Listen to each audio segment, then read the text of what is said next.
Hello, everyone, and welcome to Right Wing Rising.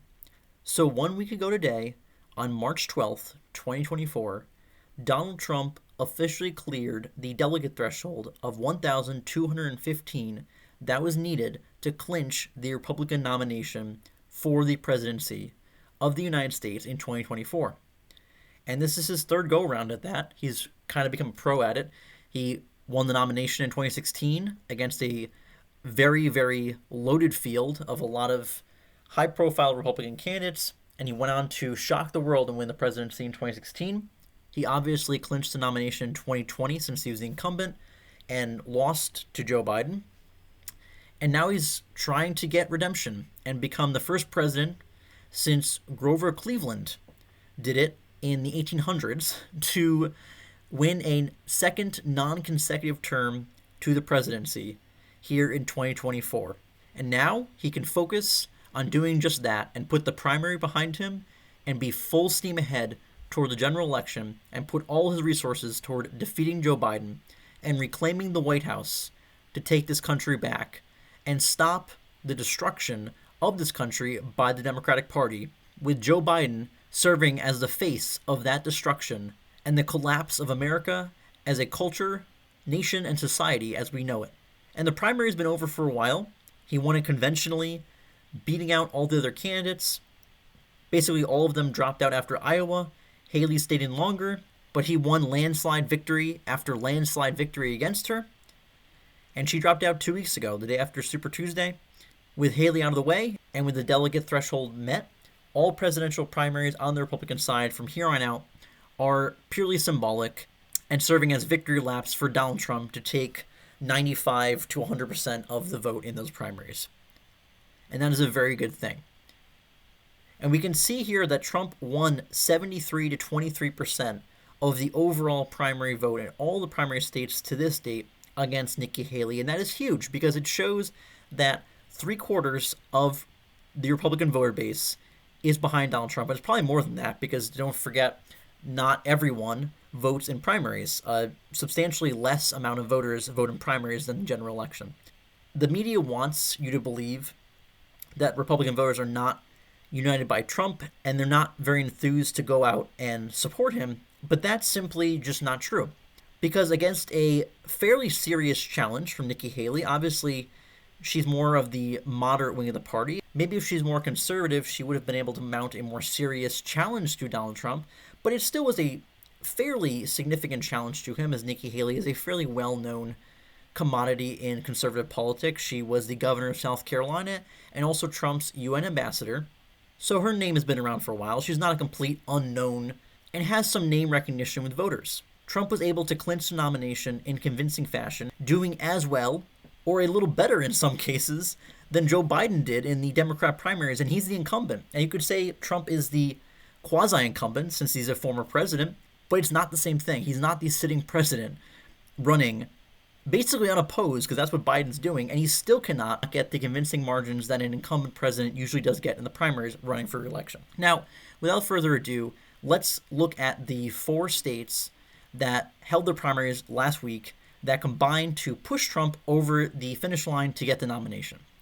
In Washington, that was his worst performance of the night, as he got 76% of the vote. It's kind of funny that that's his worst performance. And now you could say, wow, it's really a bad look for Trump because Nikki Haley got 150,000 votes and almost 20%, and this primary took place after she already dropped out.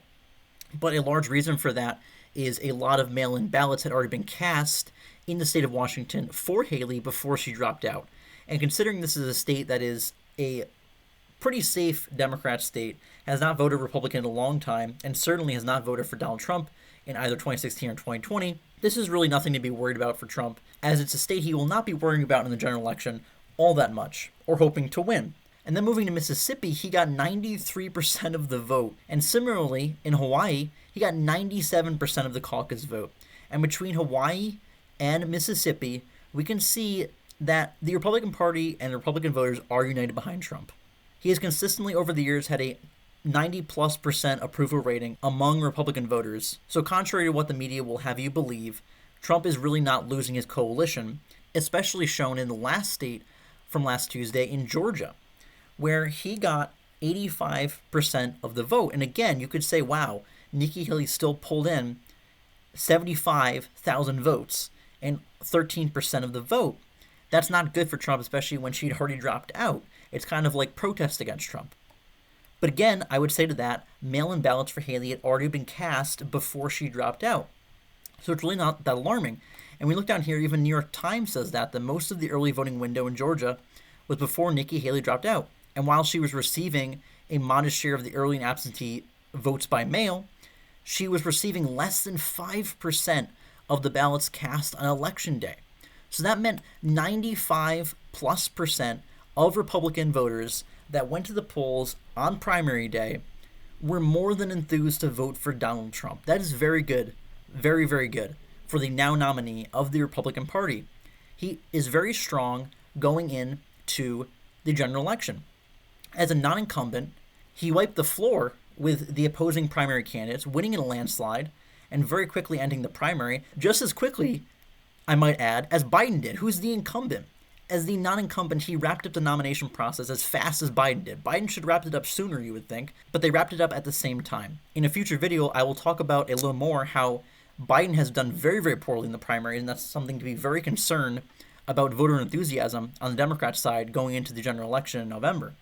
And combine this overall voter apathy for Joe Biden with the Republican voter enthusiasm in the primaries for Donald Trump and his strong showing so far in many, if not most, general election polls head-to-head with Biden in the November election, Trump is in a very good spot as he turns his sole focus to November, having dispatched his lone challenger since mid-January, that being Nikki Haley, in very convincing fashion.